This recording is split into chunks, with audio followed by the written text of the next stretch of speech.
atheists, druids, new converts, sage disciples, and even you who think life might somewhere have meaning, welcome. My non-university unstudents, welcome to the Uncensored Unprofessor, a show where we pause to think. For the past 15 months or so, I've been regularly turning the critical eye of Sauron on our morphing culture. I mean, on the one hand, culture is always morphing, duh. But on the other hand, our culture is transmogrifying, to borrow a phrase from Calvin and Hobbes, our culture is transmogrifying at bullet speed. And I suspect that some you listeners are thinking, man, Ed, can't you just focus on the Bible, on Jesus? And my answers to that mood are varied. First, Christianity is about all of reality, so examining and understanding culture is itself a Christian concern. Or second, Christianity is about all of life, not just about some narrow subculture of things Christian in nature. And third, the Bible itself calls us to prophetically mind the world in which we live. I mean, the Old Testament was doing that itself from Genesis chapter 1. Genesis 1 is already, at foundational levels, a critique of ancient pagan, polytheistic, animistic, hypersexed, demonically woven cultural structures. And I'm not going to take the time to show you how that is in Genesis, but it is. And the stories and refrains across the Bible are, repeatedly, critiques of the larger cultural context of Israel within its Mesopotamian context. Again, things like idol worship, sacrificing children to demon gods, protecting the 2% powerful and rich at the expense of the 98% poor back then, challenging legal configurations that only benefited warriors and kings and noble persons, and constantly challenging the cultural systems that at their core are opposed to the character of Yahweh, the one and only Lord of the universe. When Psalms 1:1 reminds us, "Blessed is the one who does not walk in the counsel of the ungodly or stand in the path of sinners," it is even then calling us to discernment, mindfulness regarding our socio-cultural surroundings. And the notion, I run into this all the time, the notion that the Bible is only critiquing bad Jewish form or bad Jesus-y ancient Christian forms of religion, that's just nonsense. The Bible's targets are quite larger, much larger than that. Here's a fourth argument against that mood. Because the Bible itself exhorts us to sift culture. You don't believe me? Jesus told people to stop sinning. Sin is often impelled by cultural values. I mean, today transgenderism is an obvious one. People are trying to change their bodies to conform with the ungodly and non-scientific philosophy within which they swim. That wasn't going on 6-7 years ago. Or again, Jesus told his followers to be shrewd as serpents. And when he said that in Matthew 10:16, the context was the disciples' mission to Israel and Samaria. A mission, by the way, which Luke shows us in Acts that the Holy Spirit will drive the church out into the entire world. But the very nature of the mission Jesus was clarifying for them involved discerning their surroundings. In the next verse, Matthew 10:17, he said, "Beware of them, for they will betray you to counselors and governors and kings, and have no fear of them, for nothing is covered up that will not be uncovered, and nothing secret that will not become known." There were, Jesus was informing them, elements to the mission that would be dangerous. Dangerous? Why? Because the gospel challenges the power structures, the worldviews of godless culture. Goodness, you guys, the Bible is one long-running critique of ungodly cultures and their philosophies. Why would we think that'd be different today? And here's a fifth argument still about why we should address this mood. When he was engaging Jesus' mission, Paul of Tarsus went out to those ungodly cultures, and he wrote that it's important to, quote, find out what is pleasing to the Lord, to take no part in unfruitful works of darkness, but instead expose them. And just before that, in Ephesians, he wrote, let no one deceive you with empty words, for because of those God's wrath comes down. And then he winds up the pericope in Ephesians chapter 5, verses 6 through 20 by saying, be careful then how you live, not as unwise, but as wise, because the days are evil. And that refrain mirrors what he said over in Colossians 2:8. See to it that no one takes you captive through vain philosophy or human tradition, elements themselves opposed to Christ. What do we learn from all of that?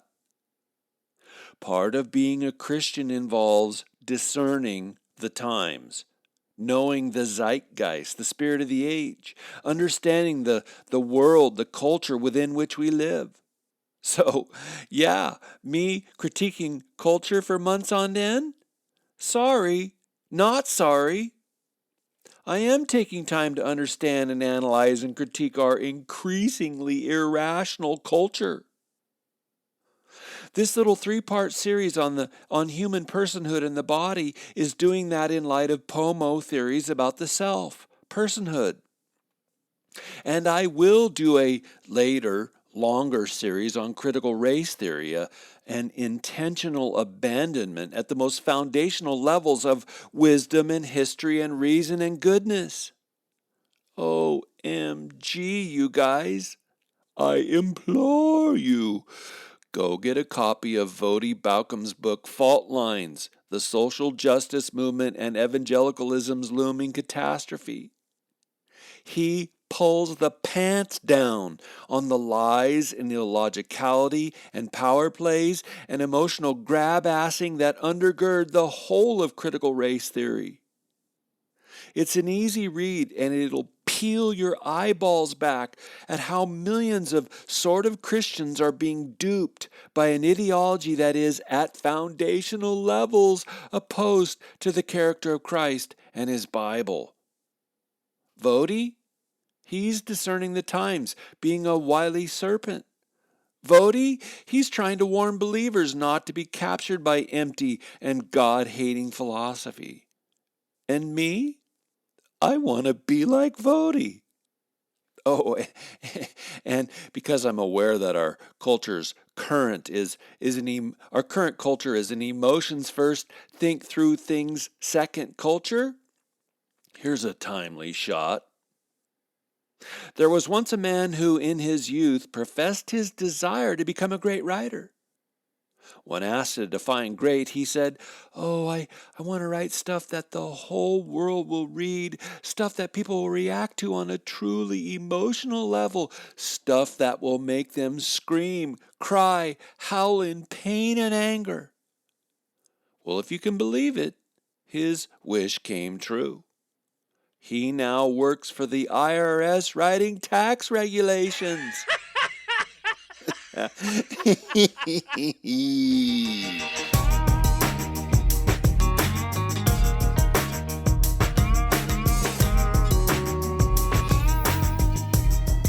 Thank you, Mikey's Funnies, for that one. Here's my only mid-roll of the show, you guys. Financially, you aren't able to make a UU pledge at Patreon, Patreon, that's no biggie. But you can go to your social media account and paste the URL feed of a UU podcast. That helps get the word out about deeper Christianity. My gratitude for those kind of recent shares. Thank you, Scott M., Victor S., and Kareth M. Okay, POMO culture on what it means to be human. Undefined, vague, amorphous. POMO culture on what it means to be a person. Wispy, ambiguous, beclouded. And honestly, all of that mirrors how POMOs variously define other terms like social justice, equity, diversity, inclusive, marginalization, systemic, cultural appropriation, intersectional, gay, and lived experience. What the hell? Strangely, we may live in the most confused, the most purposefully confusing and intentionally non-specific era in American history. Dr. PhD? Yes? Aren't you being unfair? You don't seem to be looking for ways to build bridges to our culture. Your dismissive tone won't win anybody over. That's actually a fair comment, and you're right. It's especially weird when, at a missional level, I believe we should look for ways to bridge Christ to culture. But you're right. I'm not looking for ways to build bridges to our intentionally ambiguous culture. Why is that? Because I believe the religiously committed POMOs have no interest in being specific. How does one bridge specificity to a determined ambiguity? How do you build a bridge between truth and a lying spirit? How does one bridge moral goodness to a paradigm that strategically loathes godly righteousness? Or, more simply, how should one build a bridge on the fault lines of an earthquake zone? Man, that'd be like building your house on the beach, on the sand, on a foundation of sand. Ahem. Jesus had something to say about that kind of folly, didn't he? Look, at some point, we're casting our pearls before swine, trying to offer the holy to dogs. That was Jesus' own analogy.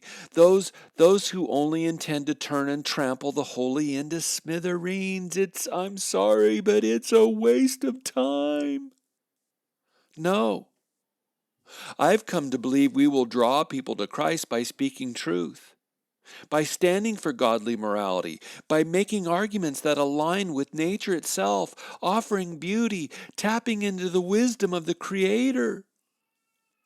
So let's be true to Christ now and let the chips fall where they may. Boy, you really are discerning, aren't you? Muchas gracias. I sure try. But back to my point for this series, what it means to be a person. What does that mean? Because it's undefined in POMO culture, and that is, frankly, terrifying, right? This ambiguity is a laser-targeted threat to the unborn, the mentally handicapped, the elderly, and whomever else society eventually determines is no longer worth protecting. What I want to do today is unpack for you a biblical portrayal of human personhood. Ready? Ready?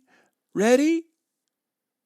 Genesis 2:7 says the Lord God took dust, formed man, and then breathed his ruach breath into man's nostrils, and man became a living being. And yous guys, the entirety of the Bible reinforces that first model, that original form, that primus humus. We human beings are variously infleshed, God-breathed, and God-directed beings. All of that is critical to the rest of the biblical portrayal. Enfleshed, God-breathed, and God-directed. Or better, God created and God directed. God is both our alpha, our cause, and our omega, our goal. And fascinatingly, there are no biblical passages that talk about our being a spark of divinity. Our regrets to you, white-bearded Plato. There are no Bible verses unpacking how we're souls trapped in bodies.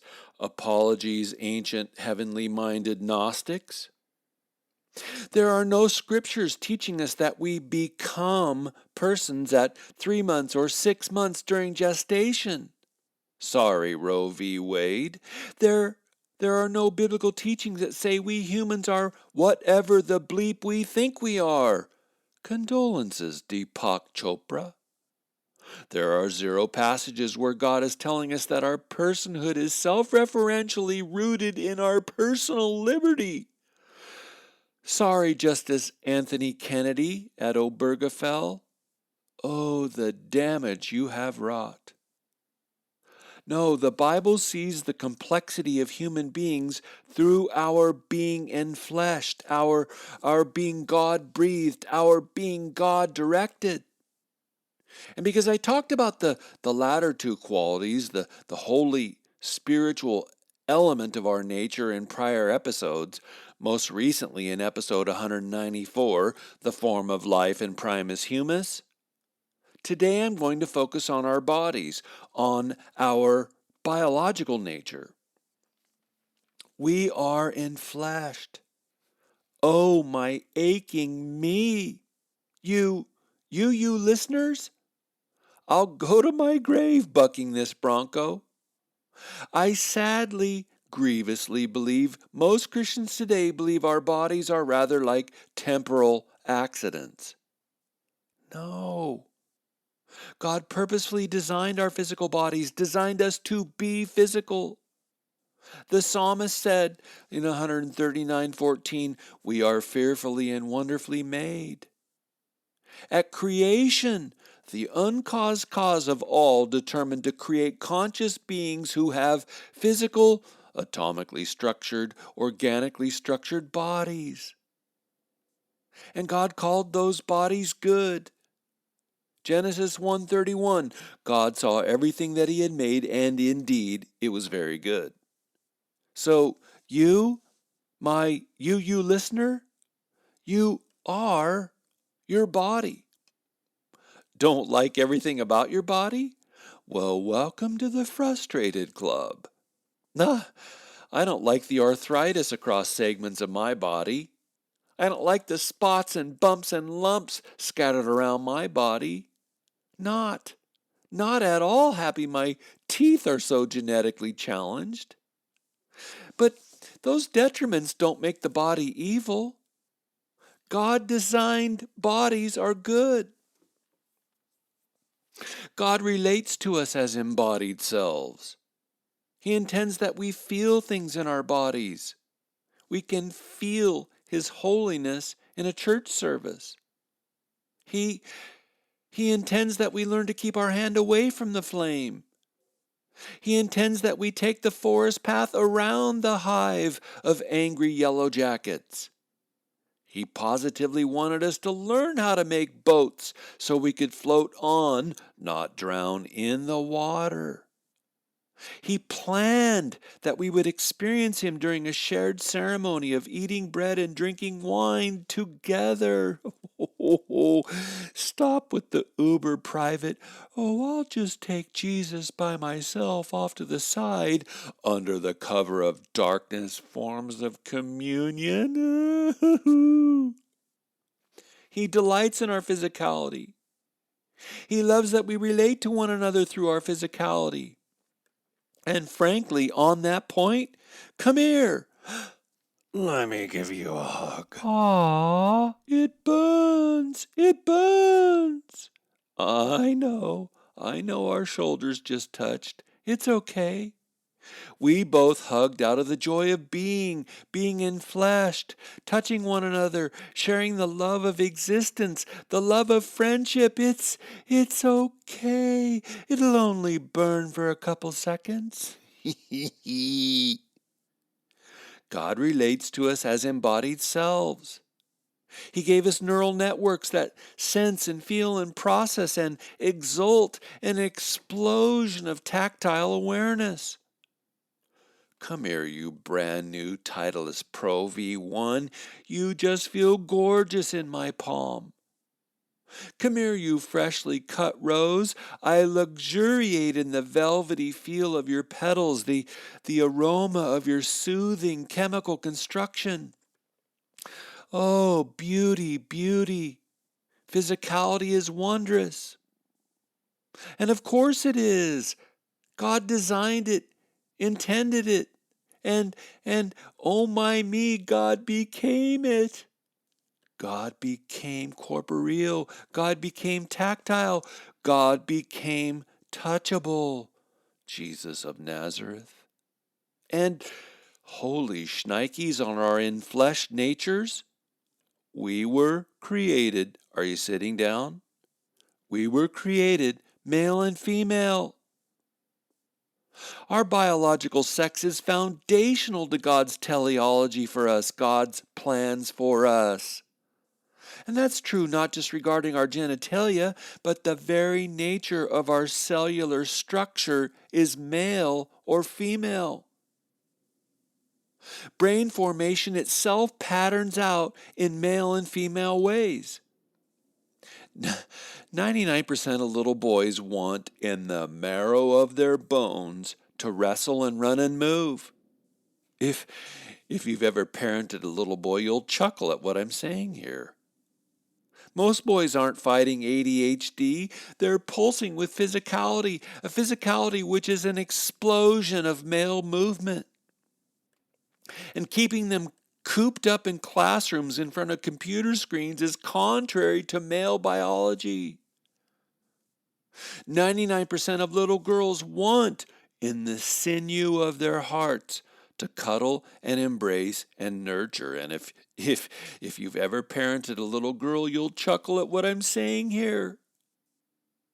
Little girls just aren't secretly fighting to be boys inside girls' bodies. They're intoxicated with female physicality, a God-given physicality which is an explosion of nurture and relationship. And teaching girls to want to be like boys, which is the worst of feminism, or the madness of transgenderism. Teaching girls to want to be like boys is contrary to female biology. Oh man. Or should I say, oh woman. I saw this meme on Facebook the other day, quote, I love that I'm dangerous for society because I'm a fit, heterosexual female who drinks raw milk and loves meat, and more importantly, who wants to become a baby factory and have 10 kids. I'm such a rebel. That's so good. How dare a girl want to be a mom? No, male and female, foundational. Essential. There is no other God-designed reproductive alternative. Are there genetic aberrations? Yep. Are there less than perfect formations? Of course. A few. And we must extend grace and love to them and their families. They're fully human by God's design too, but we don't. Well, we confessing Christians don't. We don't abandon the God-givenness of male and female because of exceptions. Our biologically sexed selves are central to what it means to be a person. We don't think of it. We don't relate to one another as its, but as hims and hers. And that's not socially conditioned, that's biologically constructed. And the broken Pomo construction of personhood, which says you can happily be something other than male and female, it is a pathway to disaster. That's not me, a theologian, saying that. That's social studies and statistical studies saying that. It equals existential destruction. It equals societal unraveling. Why do so many with gender dysphoria struggle with deep depression? Well, at one level, they're struggling against the design of nature. Why do those with gender dysphoria commit suicide at a higher rate than the general populace? Lord have mercy. They're struggling with the God-given design of their very cellular structure. Why are they struggling? Well, I can't unpack that today. The reasons are varied. They go deep. Again, Lord have mercy. But this strategic move to confuse people about their biology is demonic. It really is. And it's demonic because it declares war on nature, on truth, and on the givenness of God's design. But let's go back. Let me go back to my 10,000-foot purpose in this short Mybody, Yourbody, WhatsAbody series. Once we removed the definition of personhood from physicality from our bodies, like they did in Obergefell, once we remove the definition of personhood from physicality from our bodies, we've created a free-floating abstraction that cannot be sustained. Once we decide that the definition of person is de-anchored from our bodies, anything goes. A person is not a human body? Then what is a person? What if the state decides that consciousness is the mark of personhood and so therefore of human rights? Well, look out, baby. Look out. The unborn, those in a coma, those in mental institutions, freshmen in college, they'll be immediate targets for state erasure. What if the state determines that one's contribution to the state is the sine qua non of our personhood, so that, in effect, we'll all become subservient to the state? You likey that? 'Cause it's where we're headed. We're on a path back to ancient Egypt, a situation where everyone was a slave to the state. Or, just as terrifying, if the government determines our personhood, gets to decide what it means to be human, here's what'll happen, because it's already happening with gun ownership and family gatherings during COVID. Here's what's going to happen. People will be ratting out one another, red flag turning on one another, and turning one another in. Right? Dear Mayor, my neighbor is irrational. After sunset, he runs around his fenced backyard in nothing but his Fruit of the Looms and an American flag. Would you please put an end to his hateful, inhumane, and unneighborly actions? Arrests. Petulant teenagers calling the state to arrest their parents, and society relationally poisoned. That is where this is headed. Some will be deemed less than persons, less than human, and ostracized. Well, what about conservatives? Because they resist being lumped together as racist bigots, because they don't bow their knees at progressive group repentance, white fragility, tent meeting rallies. Those closet racists don't deserve the full rights of personal liberty? Or what about Christians? Because they will not publicly screw up a sad face and confess with their mouths that the history of Christianity is exclusively a massive slog of imperialism. They don't deserve religious freedom. Christians don't deserve the protections of the Constitution's First Amendment. Okay, well, what about constitutionalists themselves? I mean, wow. Since they will not recognize and confess that the Constitution itself was written by closet racists? They don't deserve American freedoms. Tax them more. Limit their abilities to travel. Make them pay reparations. Think I'm only being rhetorical? It's happening. Conservatives around the nation are being doxxed for speaking up, outed. Christians? Pastors are being arrested, Canada, for not complying with the state's mandates. Constitutionalists? Oh man, believe me, there are full-blown sermons on most every college campus each day of the week against those who esteem the American Constitution. You guys, the cultural war is real, and there are now targeted enemies. But back to being human, we are enfleshed beings. Inextricable to our humanity is our physical nature, our biological sex as male or female. And when that is obliterated, the monsters will begin eating. Can you see now the wisdom of a sentence as seemingly innocuous as male and female, together he created them? Can you see that? Do you get a simple theological recognition like that? Because it's foundational to our existence. foundational to our freedom from state control. Goodness, and I'm saying all this to an audience that's 99% comprised of believers. But get this, in 2014, a Pew Research Center study showed that 51% of evangelical millennials say same-sex behavior is morally acceptable. Purported Christians by the millions are falling prey to a non-biblical worldview. What percentage of those same millennials would inform us that there's really no big deal about transgenderism? I might be afraid to find out. What percent of those same millennials would tell us that the rest of we Christians are really just overreacting when we sound the alarms that public school systems are being overridden with a pro-transgender pedagogy that is strategically being ensconced to reshape future generations? Most likely, I'd be terrified to find out.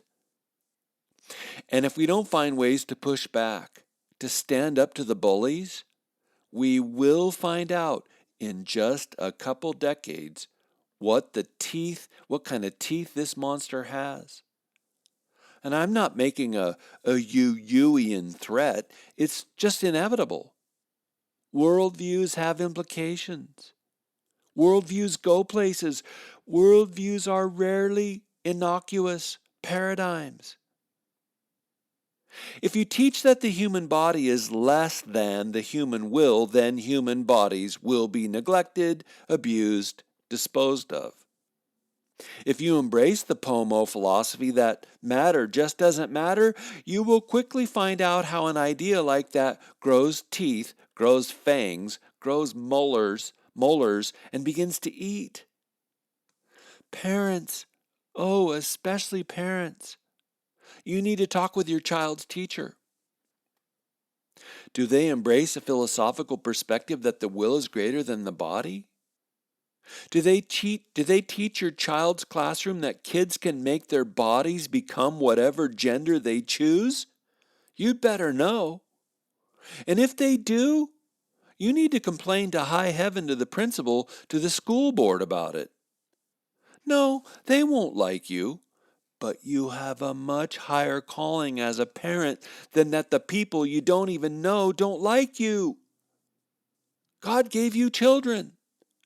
You have a holy calling to shepherd their lives, to keep the wolves outside the pen. Back when my kids were in elementary school, in one respect, that seems like 5 years ago. So fresh are the memories. But in reality, that was actually, 23, 24 years ago. Back when my kids were in elementary school, Tanya and I would attend start of the school year meet the teacher gatherings as well as parent-teacher conferences across the year. We would ask our kids' teachers questions about what they were teaching. We would ask them if our kids behaved in the classroom. We would ask them what we could do to help our kids move toward excellence. We wanted them to know we were invested. One year, one of our kids, our son, was performing in a mediocre way in reading, coming home with reading assignments that he had surpassed 2 years prior. Why?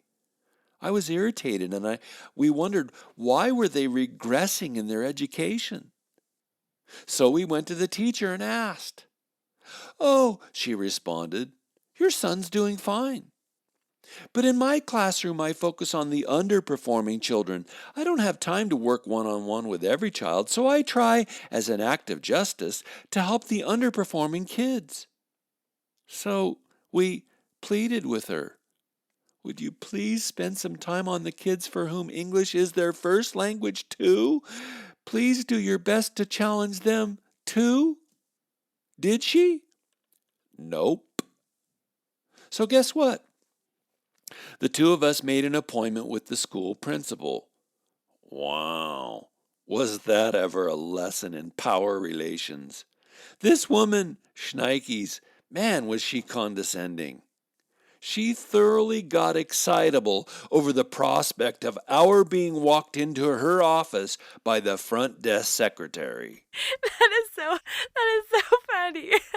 And so we sat down and we asked her the same questions that we had asked the teacher. How can your school help our overperforming child continue toward excellence? And I distinctly remember it. She loathed that we were in there lobbying for our kid. She hated that the school should somehow be responsible to make us as parents pleased. Her tone was clear. It was who do you think you are? We are the educators here. How dare you challenge us? We're trying to do right by underperforming kids. And honestly, I can't remember. Can't remember if I pulled the, hey, I have a PhD card.